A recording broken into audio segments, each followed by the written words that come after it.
Quando você tem uma neoplasia, geralmente, então, você tem um quadro clínico subagudo ou crônico, né? Como eu falei para você, às vezes ao longo de anos, mas eventualmente você pode ter um paciente que se manifesta com um quadro neurológico agudo e ter um tumor.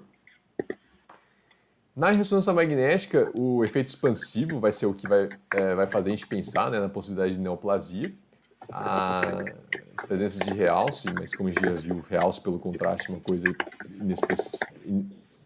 na grande maioria dos casos é inespecífica, né? Você Uhum. pode ter também hemorragias e alterações císticas dependendo do tipo de tumor. A dica, mais uma vez, é óleo encéfalo, né, que nesse caso não pelo padrão de lesões desminimizantes que a gente pode ter, mas eventualmente o paciente pode ter hemangioblastomas no encéfalo, né, no paciente com von Hippel-Lindau, por exemplo, e daí a, a lesão medular vai ficar mais fácil de saber a etiologia. Uhum. E na dúvida também o controle evolutivo, né? O controle evolutivo ele pode ajudar bastante. Por exemplo, você está diante de uma lesão com alteração um paciente com alteração de sinal na medula espinhal, com efeito expansivo, mas mesmo assim você está na dúvida, será que é um quadro inflamatório agudo, né? Com efeito expansivo, com muito edema, ou é um tumor?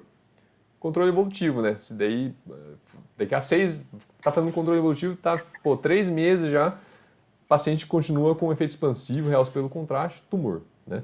Uhum. Quais são os anátomos patológicos mais comuns? Tá? Então a gente vai abordar aqui os tumores mais comuns, mas obviamente existem outras opções, outras hipóteses diagnósticas, né? Então o astrocitoma de longe é o tumor mais comum, né? Ele é mais comum em jovens do sexo masculino, existe uma relação forte com neurofibromatose do tipo 1, o ependimoma, o que marca o ependimoma é o sangramento, né? E hemangioblastoma, o que vai chamar a atenção, o que vai fazer aumentar a especificidade para o diagnóstico de hemangioblastoma é o caráter hipervascular, né? Então, quando você vê flow voids, principalmente, flow voids, mais uma vez, aquela área de hipossinal linear e tortuosa, né? Parece um vaso, faz você pensar num vaso, né? Uhum. Vai fazer a gente pensar no hemangioblastoma e saber da forte associação com a doença de von Hippel-Lindau. Né? Então, astrocitoma é o mais comum. Né? Se tiver uma lesão, uma alteração de sinal extensa ali, com efeito expansivo, não sabe qual tumor, se tiver que chutar um tipo de tumor, astrocitoma, né? É o mais comum. Então tá aqui, esse aqui é um exemplo de um astrocitoma sem. Então a gente tem uma alteração de sinal extensa aqui na medula espinhal, né? Você vê que tem um efeito expansivo, está bem evidente aquele efeito expansivo, né? Olha como que é o calibre normal aqui da medula espinhal e a intensidade de sinal normal do paciente aqui na região dorsal. Quando a gente vai nos níveis acometidos, tem um efeito expansivo importante, né? Ele está obliterando todo o espaço licórico aqui, todo o interior do canal vertebral, associado a esse hipersinal, né? Quando você avalia no plano axial, aqui você vê que ele tem um acometimento difuso de toda a área transversa, né, da medula espinhal. E é um tumor, esse aqui é um T1 pós-contraste, que nesse exemplo aqui ele não tem impregnação pelo contraste. Esse aqui é um artigo meio antigo já, mas ele chama atenção para esse aspecto, né, porque classicamente, dependendo da referência bibliográfica, referência que você consultar, vai estar descrito lá que astrocitomas de medula espinhal são tumores que tipicamente apresentam realce pelo contraste, né? Mas nessa casuística aqui desse trabalho, 30% dos astrocitomas não tinham realce pelo contraste, né? Então não é uma característica que deve afastar o diagnóstico de astrocitoma, não, sabe? Se tiver uma lesão expansiva na medula espinhal, mesmo sem realce pelo contraste, vai no astrocitoma que a chance de acertar é Maior. maior, né? É o mais prevalente, é o mais frequente e não necessariamente precisa ter impregnação pelo contraste. Uhum. Como tinha chamado a atenção aqui, o ependimoma, o que chama atenção para a possibilidade de ependimoma é o sangramento, né? Então, o ependimoma, ele tipicamente vai dar dicas, né, de que tá tendo algum sangramento. Então, ele faz esse sinal radiológico clássico aqui, que é nas margens da lesão. Então, o tumor está aqui, ó, essa área com hipersinal mais intenso. Tá certo? Falar hipersinal mais intenso é uma área com intensidade de sinal mais maior, Mais maior.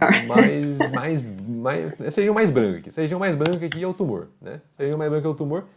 Nas margens aqui, onde a gente vê hipossinal, essas áreas pretinhas aqui, são áreas de depósito de hemociderina pela característica sangrante do tumor, né? Então ele faz... alguém muito criativo falou que parece um chapéu de hemociderina, né? Então, hemosiderin cap sign, né? Parece que tem um chapéu, parece que o tumor tem um chapéuzinho de hemociderina. O resto que a gente observa aqui de alteração do sinal é edema, né? Edema. E o ependimoma também, se tivesse que destacar alguma coisa, ele costuma ser central, né? Ele é um tumor que ele surge normalmente da região central, mas quando ele cresce muito, fica meio difícil de saber, né, de onde que surgiu o tumor. Mas uma associação muito comum também do ependimoma é você ter uma dilatação do canal central da medula. Então, quando dilata o canal central da medula, você tem que pensar na possibilidade de ependimoma também. E áreas císticas peritumorais, né? Então, essas são as características principais que vão fazer a gente pensar no ependimoma, né? Depósito de hemociderina, chapéu de sangramento, que vão ser áreas de hipossinal, dilatação do canal central da medula, né? E localização central. Mas, mais uma vez, né? Se crescer muito, fica difícil de definir de onde que surgiu o tumor. Tem aqui um outro exemplo, né, de um ependimoma. Você vê que aqui tem um pós-contraste, né, que não tinha no outro caso. Então, é um tumor geralmente bem delimitado. O que diferencia do astrocitoma, né? O astrocitoma geralmente é um tumor que você não consegue definir muito bem os limites da lesão. No ependimoma, muitas vezes você consegue definir, o tumor tá aqui nessa região, o resto é edema, né? Eventualmente cavidade hidrossinomiérica e, mais uma vez, né? Que vai fazer você pensar, uma coisa vai reforçar a possibilidade de ependimoma é quando tem indício de sangramento, que vão ser essas áreas de hipossinal, essas áreas escuras na ressonância magnética. O hemangioblastoma, como eu falei, o que vai fazer a gente pensar é a característica hipervascular. Apesar da característica hipervascular, não é um tumor tão sangrante quanto o ependimoma. Viu sangramento? Ependimoma. O que vai fazer pensar no hemangioblastoma? Aqui está um caso muito exagerado, né? Não é sempre que a gente vai ver assim os flavoides, mas quando a gente vê sinais de que tem vasos calibrosos junto ao tumor, né? Flavoides, né? Assim que a gente descreve, alguns descrevem nos laudos radiológicos, a presença desses flavoides, esses vasos tortuosos junto ao tumor, indicando uma elevada vascularização, vai ser o que aumenta a possibilidade de hemangioblastoma. Nem sempre a gente vai ver, mas quando vir esse tipo de sinal, vai falar mais a favor de hemangioblastoma. E distúrbios metabólicos, né? Dos distúrbios metabólicos são vários, né? A gente pode ter doenças mitocondriais, doenças genéticas cursando com distúrbios metabólicos, mas eu vou enfatizar aqui o que a gente consegue reconhecer com uma certa especificidade, que é a degeneração subaguda combinada. Vamos analisar o nome da doença. Degeneração, ocorre uma degeneração, uma instalação clínica subaguda, é um quadro mais arrastado, insidioso, não é aquele paciente igual da isquemia medular que sentiu dor, ficou paraplégico. E tem um acometimento combinado. Ele combina tratos córtico-espinhais laterais, ou seja, você vai ver alteração de sinal nas colunas laterais da medula espinhal e alteração nas colunas posteriores, acometendo funículos grácil e cuneiforme. Então, é nessas regiões que a gente vai ver hipersinal em T2. Mais frequentemente nas colunas posteriores, nos funículos grácil e cuneiforme.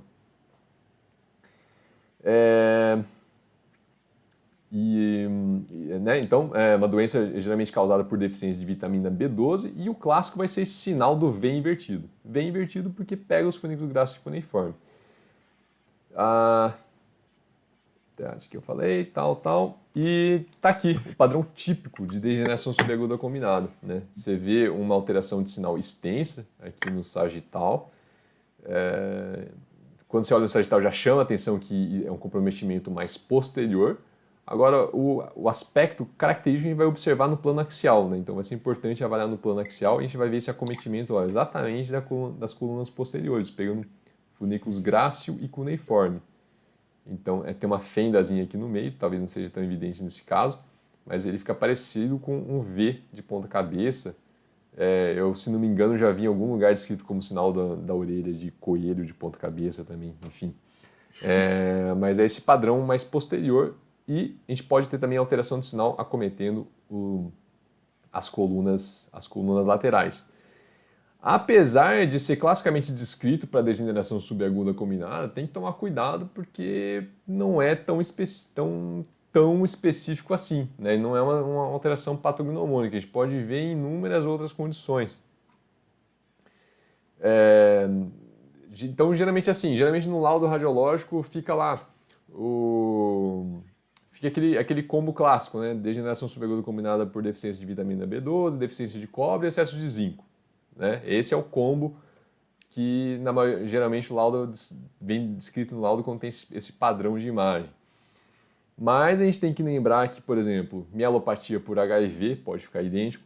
E outra condição que eu acho que como que eu posso falar para não ficar ofensivo?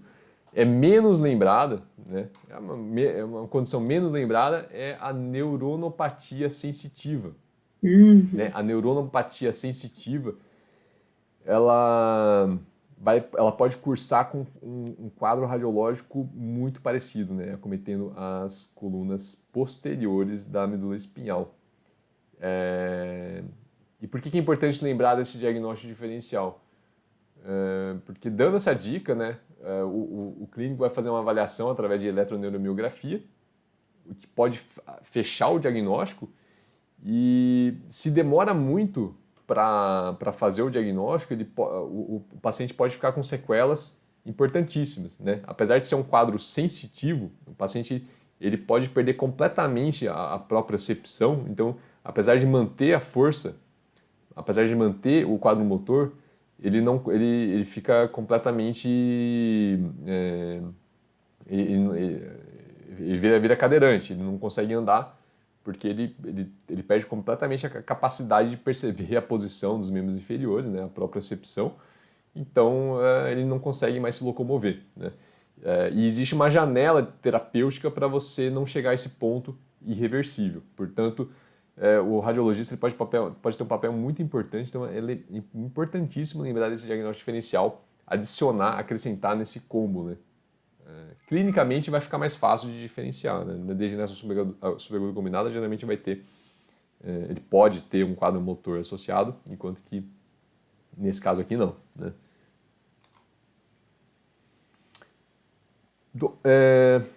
Grupo de doenças imunomediadas e inflamatórias multissistêmicas. Então, dentro desse conjunto aqui, doenças imunomediadas e inflamatórias multissistêmicas, o artigo enfatizou 3, né? Lúpus, Sjögren e neurosarcoidose.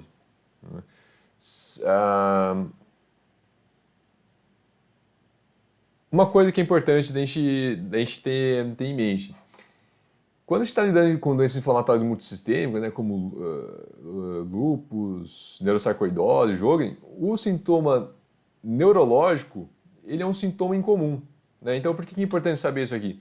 Porque se você tiver de um exame com uma mielopatia, por exemplo, vai ser muito, muito pouco provável que essa seja a única manifestação do paciente, né? Geralmente o paciente vai ter manifestação, bem conversado com o paciente, com o colega solicitante, ele vai saber que existe já um histórico do paciente de lúpus, que às vezes não vem no pedido, mas ele já sabe, já tem no prontuário dele ali que o paciente tem um histórico de lúpus, tem um histórico de Sjögren, né? E daí pode ajudar a estreitar o diagnóstico diferencial daquela mielopatia. E do ponto de vista de imagem, a gente pode procurar envolvimentos não neurológicos, né? Eventualmente o paciente já tem uma tomografia ali de crânio, né? Identificando glândulas salivares, tem uma tomografia de tórax, e você pode procurar achados adicionais como alterações císticas nas glândulas salivares, no caso de Sjögren, né?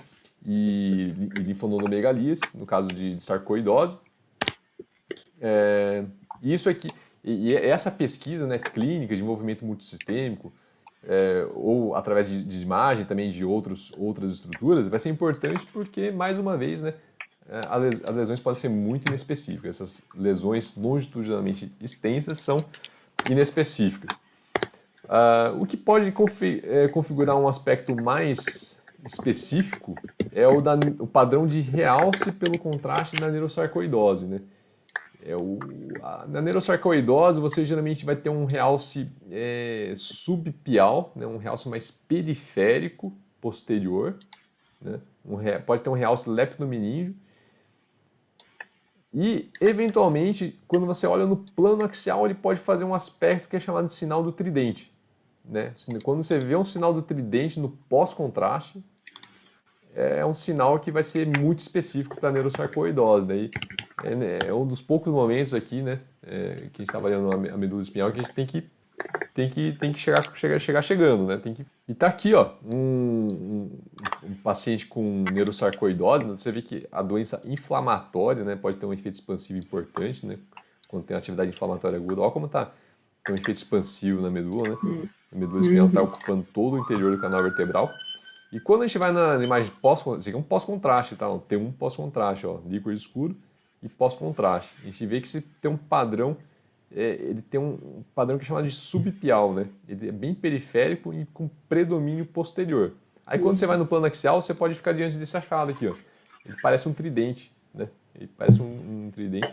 Tem que lembrar que sinal do tridente, às vezes as pessoas começam a estudar tudo de forma superficial e corrida, né? Começam a misturar as coisas. Então, tem sinal do tridente, que a gente observa no T2 ou flare, lá no tronco encefálico, que é da síndrome da desmielinização osmótica, né? A antiga mielinose pontina.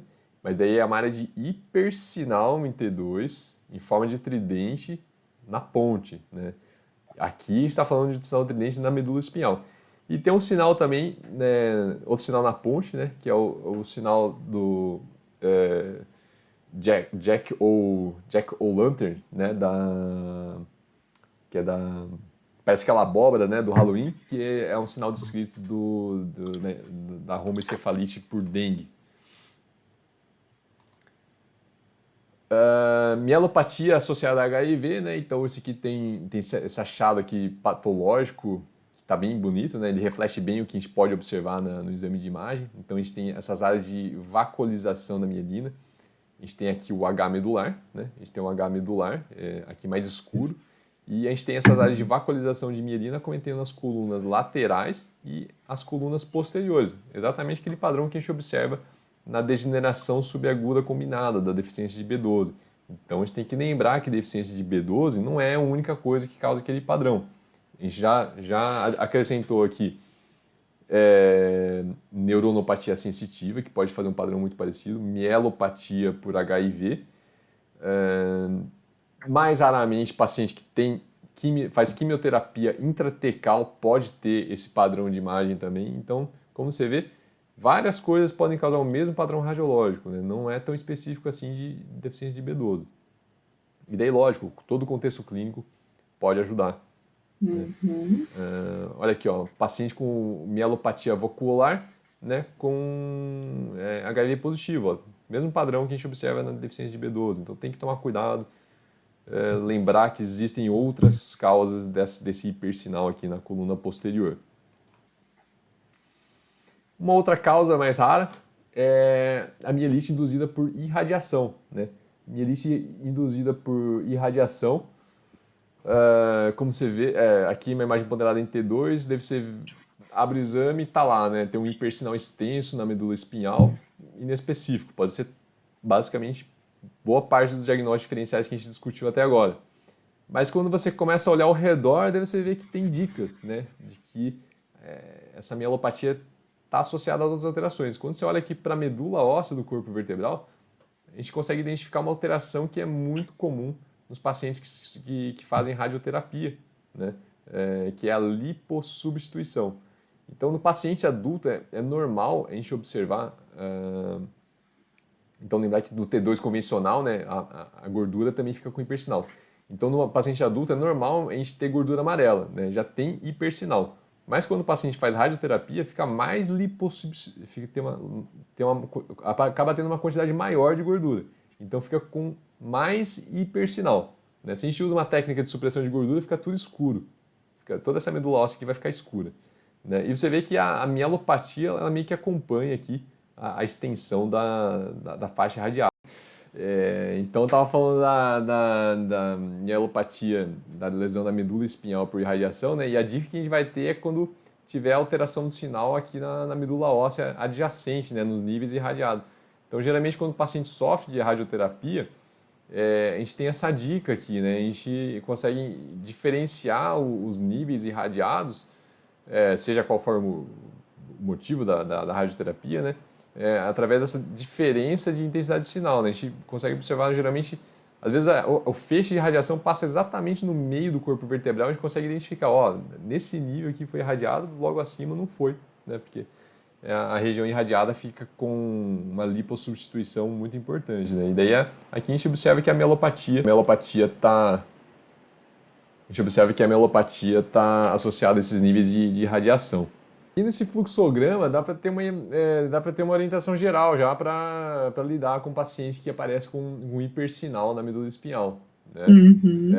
E lembrar, eu destaquei aqui no quadradinho vermelho, né, que a avaliação clínica, e a gente inclui das laboratoriais e do líquor também, eles vão ser, na maioria dos casos, importantíssimos para você estreitar mais o diagnóstico diferencial e talvez chegar concluir, definir um diagnóstico final, né? Uhum.